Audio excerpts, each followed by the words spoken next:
Perfect? Bang on my chest if you think I'm perfect. Go ahead, bang on it. No heart? You gotta have heart. Miles and miles of heart. This is Patchwork Heart Ministries' Young Catholics Respond, brought to you by Breadbox Media. Now, here's your host, Bill Snyder.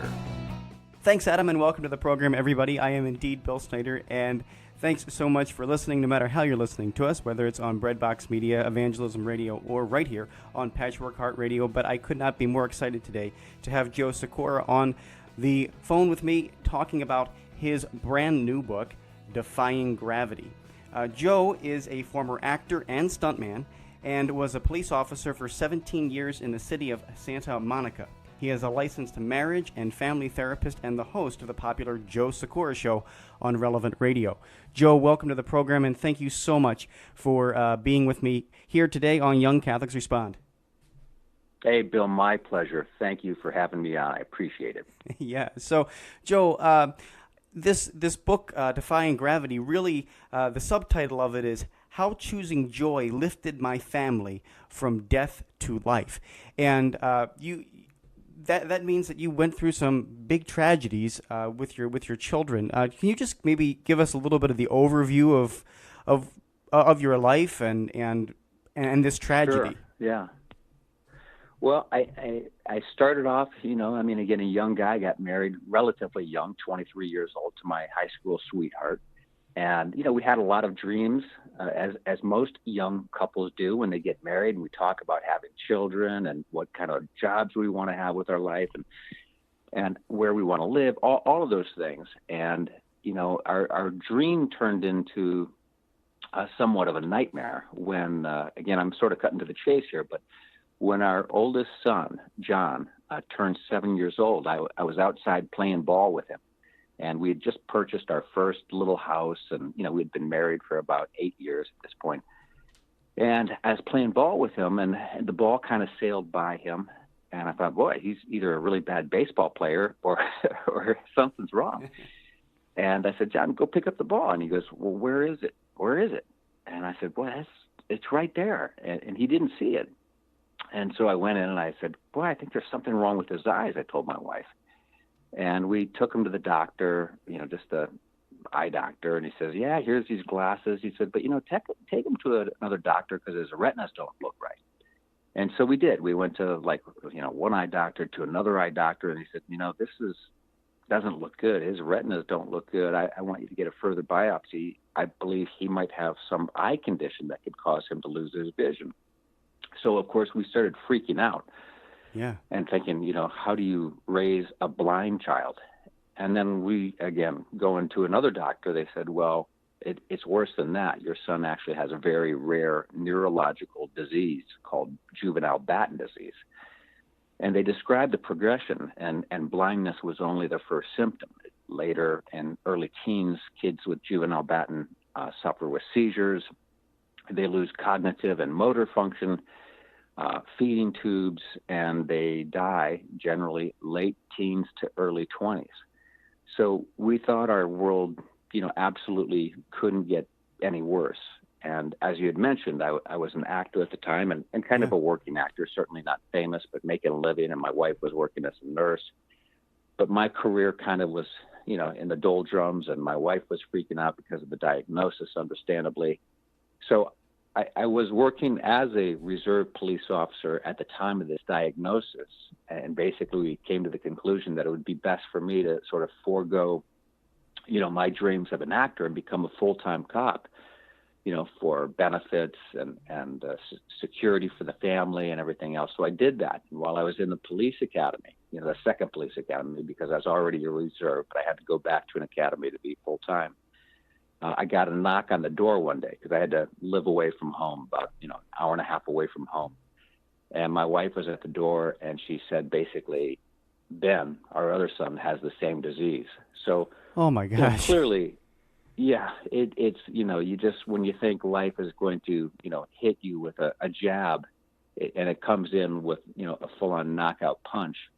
Yeah. You spend a lot of time trying to recover. So absolutely, that's kind of how this whole journey began. Yeah, so that kind of sent you down, I imagine, sent you way down. And had to lean on some type of faith beyond yourselves. I mean, what was your faith life like at that point? Yeah, well, we were both, I was raised Catholic. I had, just always kind of been Catholic. My wife was actually a convert to the faith. She was raised Baptist. 5 years into our marriage, she actually converted.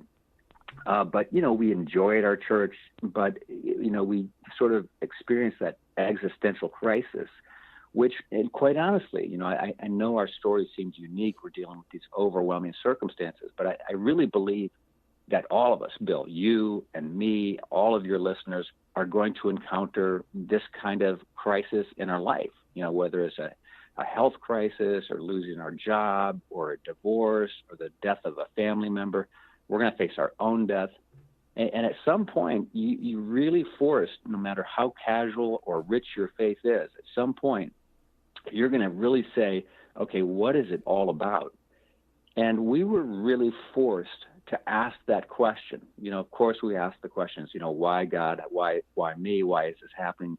But we kind of moved beyond that fairly quickly. And again, because I think we both realized, and again, I go into a lot of detail in the book, Defying Gravity. It's a fairly easy read, but it's filled with the sort of all the segues and transitions I'm talking about. But we really very early on decided that, although we wanted to die, this is a parent's worst nightmare. We weren't given that choice. We were given a choice how to live.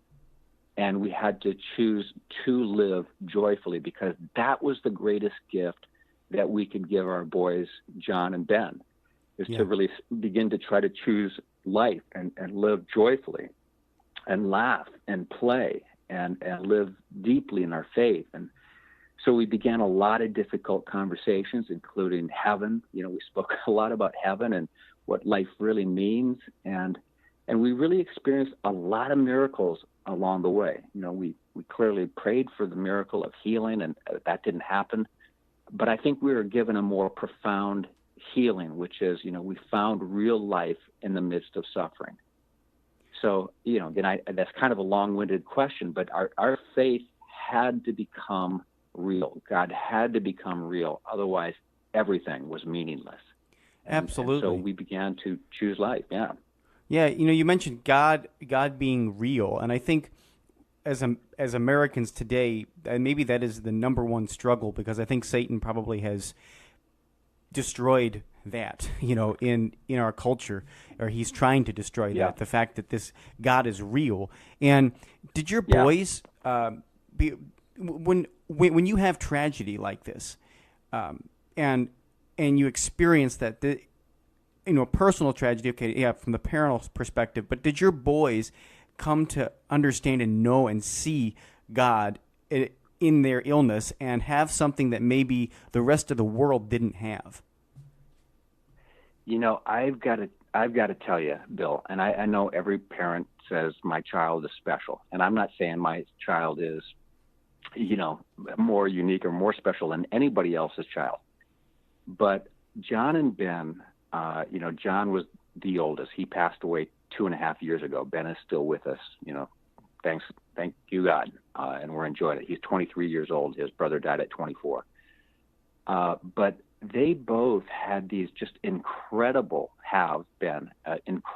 spirits. John had this just tenderness and love. I mean, from the time he exited the womb to touch and transform lives. I mean, he had the most significant impact on his friends, on adults. I mean, he just changed lives with his simple love and touch. And Ben, who is just kind of, our wild man, again, from the womb, he had this very, very strong personality, it would just aggravate you as a parent. It was so tough and difficult at times. But you'd also love, he wrestled with life. He was not some gentle soul. He was a fighter, a warrior. And Ben, and again, I talk about these, a lot of different stories in the book, Defying Gravity. And by the way, I'm not making a dime off the book. All of the author's proceeds we are donating to an organization beyond Batten disease. Fantastic. But Ben, Ben had these incredible visions, and I almost hated, I didn't hate, but I was reluctant almost to speak about them in the book, because I thought if people read this, they're going to say, what? No, you guys are crazy. You're making this up. But I just thought, I've got to tell this story honestly. And so I did. I talked about some of these things that my boys would describe, and my youngest son, Ben, who you wouldn't think, he had visions of Mary. We went to Medjugorje one time, and he saw Mary. Again, I'm not saying Ben's a visionary, but I guess he is. He saw her. He's had Mary visit him in his bedroom and talk to him and hold his hand and comfort him. He's seen his brother, since his brother John has passed. So again, we've experienced all these miracles, but the book isn't about miracles per se. It's not like I'm trying to bring people to the faith because of these miracles that we've experienced. Yeah. What I'm trying to sort of convey is the miracle of life and the miracle of a love of a God who cares so deeply about us that he enters into the world and he lives inside of you and me. And when you experience that, you experience real life. And so, again, my boys had an incredible faith, journey. That's amazing. For our listeners, you're listening to the voice of Joe Sikorra. He is the host of the popular show, the Joe Sikorra Show on Relevant Radio. He's also been an actor, police officer, stuntman, has done incredible things. But the amazing thing is that he is just, you can just tell, Joe, you're a man of deep faith. You're a man who has been able to lead his family through unspeakable tragedy and now feel called to share that with the world. And how beautiful is that? It just is something that is an honor to be talking with you today. It's an honor for our listeners to be able to hear your story. I want to just take a short break here, Joe, and then when we come back, continue to talk with you more and more about this journey and also how people can get their hands on Defying Gravity, how choosing joy lifted my family from death. That's the title of the book. It's published out by Ignatius Press. So we'll be right back after these messages here on Young Catholics Respond. I'm Bill Snyder. Do you want to keep your finger on the pulse of Patchwork Heart Ministry? Follow our monthly blog, Written on Our Hearts. Simply go to patchworkheartministry.blogspot.com and click subscribe, and follow the on-screen instructions. That's patchworkheartministry.blogspot.com, then click subscribe. Hi everybody, Bill Snyder here. Just want to thank you for listening to this episode of Young Catholics Respond. And as a founder of Patchwork Heart Ministry, we have so much more going on than just our podcasts. Check it out at patchworkheart.org. The Contemplative Stations of the Cross audio devotional is now available from Patchwork Heart Ministry. This devotional features an introduction and overview of the theology, history, and spirituality of the Stations of the Cross by Father Bill Zimmer, a priest of the Archdiocese of Chicago, along with an audio version of the Contemplative Stations of the Cross led by author Bill Snyder, and the Stabat Mater, chanted in Latin by Marissa Ellison. CDs are $7.99, and digital downloads are only $3.99. Copies may be purchased by visiting patchworkheart.org or calling 424-704-3278. That's 424-704-3278.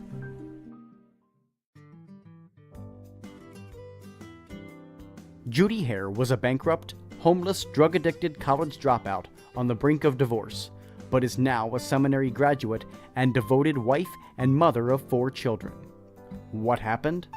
Find out in her autobiography, Shattered: How God Restored My Heart and Life. Her journey of faith has been called brutally honest, truly inspiring, profound, heartbreaking, and life-changing. Shattered is available now for only $15 on her website, judyhare.com, on Amazon.com, or at your local Catholic bookstore. As Judy says, it is never too late to become the person you deserve and desire to be. So stop wishing for change and start doing something about it by reserving your copy of Shattered today. Your heart is always beating, but you never have to think about it. Welcome back to Young Catholics Respond. Once again, Bill Snyder. Welcome back, everybody, to this episode of Young Catholics Respond. I am Bill Snyder. It is a pleasure to be with you.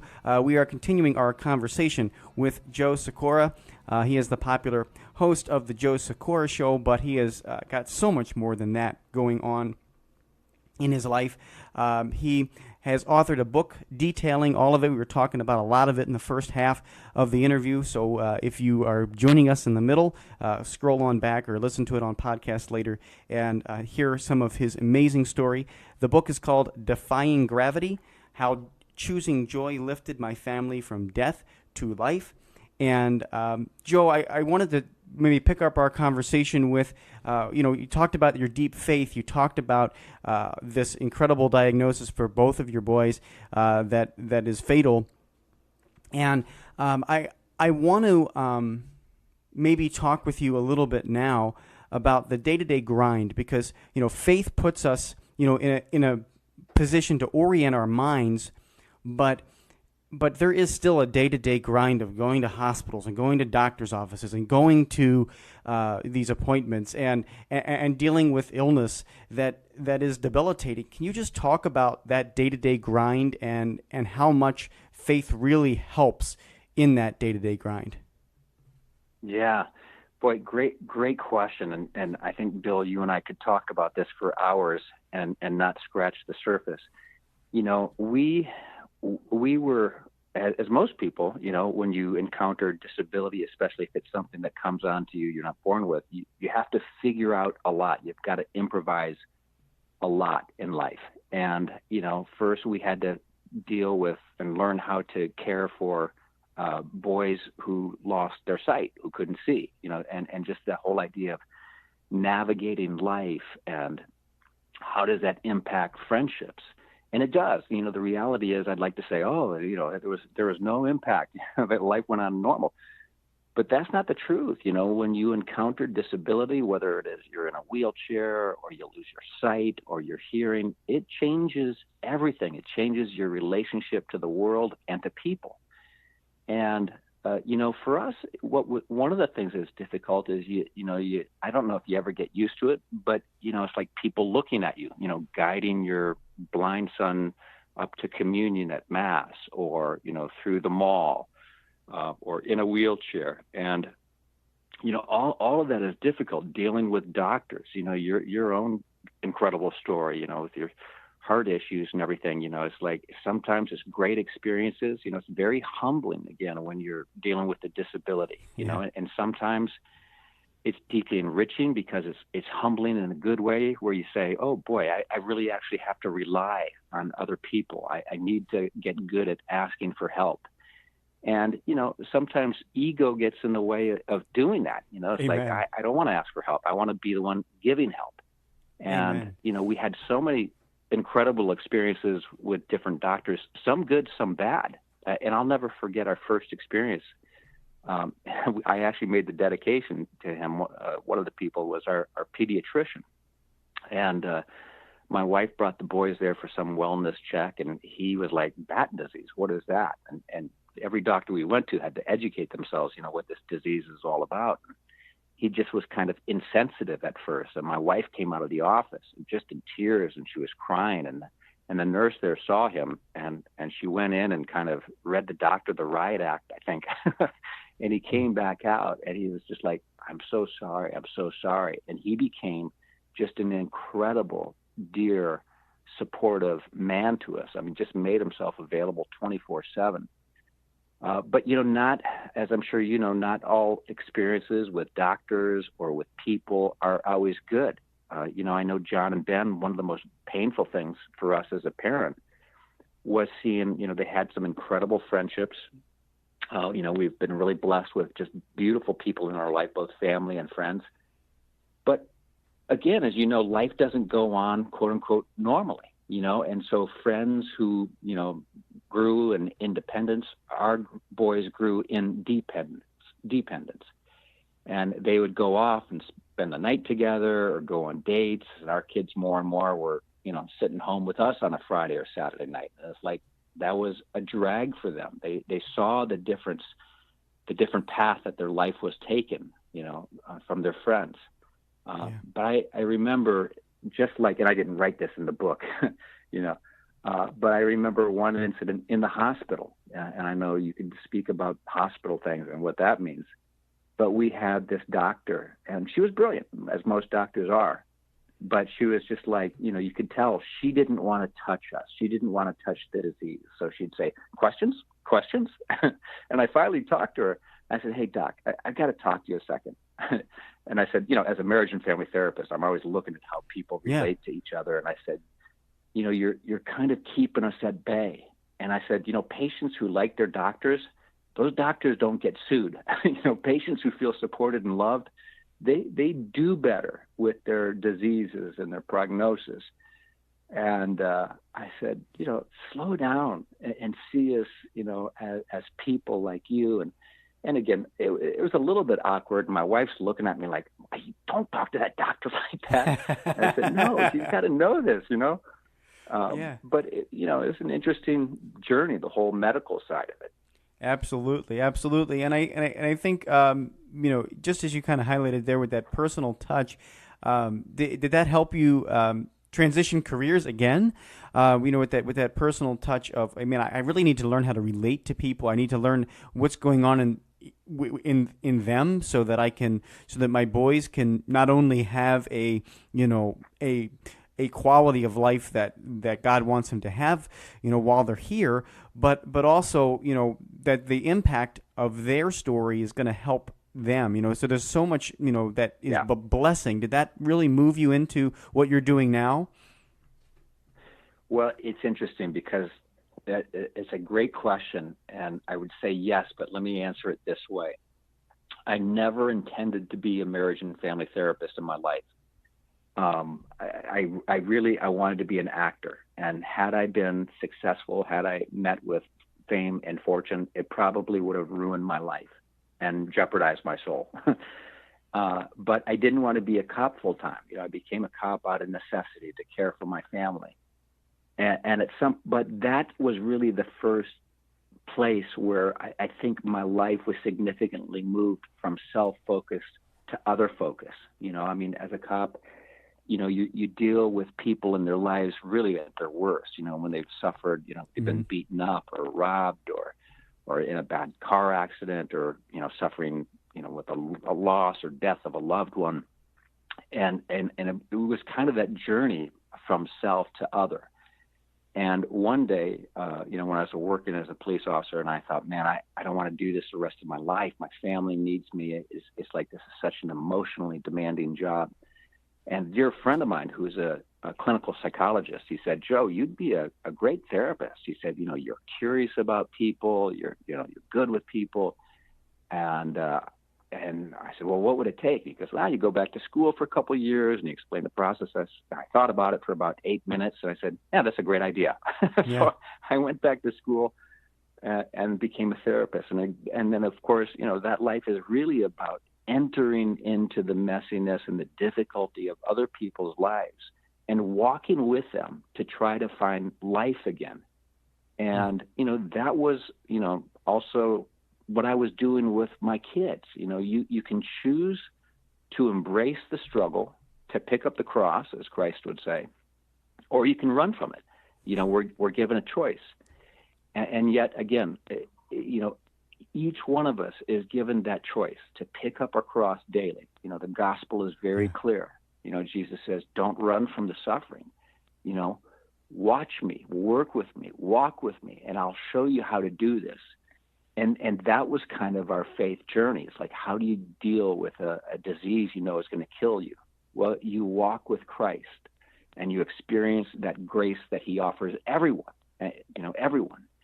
And that's what is so transforming in life. So, it really, and again, the gospel, clearly, life isn't about you and me. It's about living for others. It's about, Christ died for us too, but it's, you got to love and love others as you love yourself. So, that was kind of that journey. Again, it was a complicated one, but yeah, I do talk about it in the book. Because people do scratch their head and go, huh? Actor, stuntman, cop, therapist, radio host? Yeah. And the radio gig, you asked me about that, Bill. I never in a million years thought I could be on radio. I've always loved radio, and listened to talk radio and been a fan of it. Never in a million years did I think I could have a radio show. And now here I am on 130 stations on relevant radio. Yeah. And, several years ago, I heard they were looking for a radio host, and long story short, I sent in a demo. And because I also write music and record music, I'm real familiar with studio stuff. So I did an intro with music, and they said, hey, you're good at this. And they actually said, hey, do you want a job doing this? We need a therapist who understands the faith, who can combine these two things. And I spent the next week trying to talk them out of hiring me. I said, no, I can't do this. I'm kidding. I'm a fake. I'm a fraud. They said, no, we think you can actually do this. Wow. And so I began doing, this, and it was scary. It still is scary, but I think, again, that's what God calls us to do. He pushes us out of our comfort zone and into this adventurous life to do things that we look at ourselves and say, I can't do that. And I say that too. Every time, between me and you, don't tell anybody. But before every show, I get down on my knees and I say, Lord, I can't do this. And he says, it's like God says to me, you're right, Joe, but I can. I can work through you. And I think that's the message for everyone. It's like, you can't do it, but you can through God, with his grace and his strength. Amen. Joe, an incredible story. I want to make sure I've got 2 minutes left. As you know, in radio, we only have so much time each episode. And so I want to make sure that our listeners know where to find you, find your show, find the book, and all that. So why don't you go ahead and give us the rundown? Well, you're very generous. First of all, the book, Defying Gravity, How Choosing Joy Lifted My Family from Death to Life. Did I get the title right? I'm not looking at it. Yeah, you did. I know Defying Gravity is right. I'm just kidding. It's published by Ignatius Press. You can get it at Amazon, or from Ignatius. And again, all the proceeds are being donated to charity to support other families with Batten disease. So whether the book makes $10 or $10 million, it's all going to charity. And the book is an easy read. Most people who have read it so far, and I say this humbly, I'm very touched and moved, but they say, I picked it up and I couldn't put it down till I finished it. It's a little bit of a page. It is an emotional journey. Most people say, I laughed, I cried, I laughed, I cried. I said, oh, good. And the radio thing is, again, the show is the Joe Sikorra Show on Relevant Radio. And, we're from Maui to Maine or LA to New York on various stations. You can download the app, Relevant Radio app. And I'm on Monday through Friday, 6 to 8 p.m. Pacific. So, every day, but it's a wild journey, isn't it, Bill? It is a wild journey. It is a wild journey in Catholic media. It's a wild journey being an author and all of that. So it's just incredible. Joe, thank you so much for being with me here on Young Catholics Respond today. It has truly been a pleasure to talk with you and be here. Thank you, sir. I really appreciate your generosity, Bill. I wish you all God's blessings. All right. Well, thank you. And this has been an episode of Young Catholics Respond. Until next time, from all of us here at Patchwork Heart Ministry, I am Bill Snyder. Keep beating to your Catholic heart. This has been an episode of Young Catholics Respond. For more information about our program or to be a guest, visit patchworkheart.org, email info@patchworkheart.org, or call 424-704-3278. That's 424-704-3278.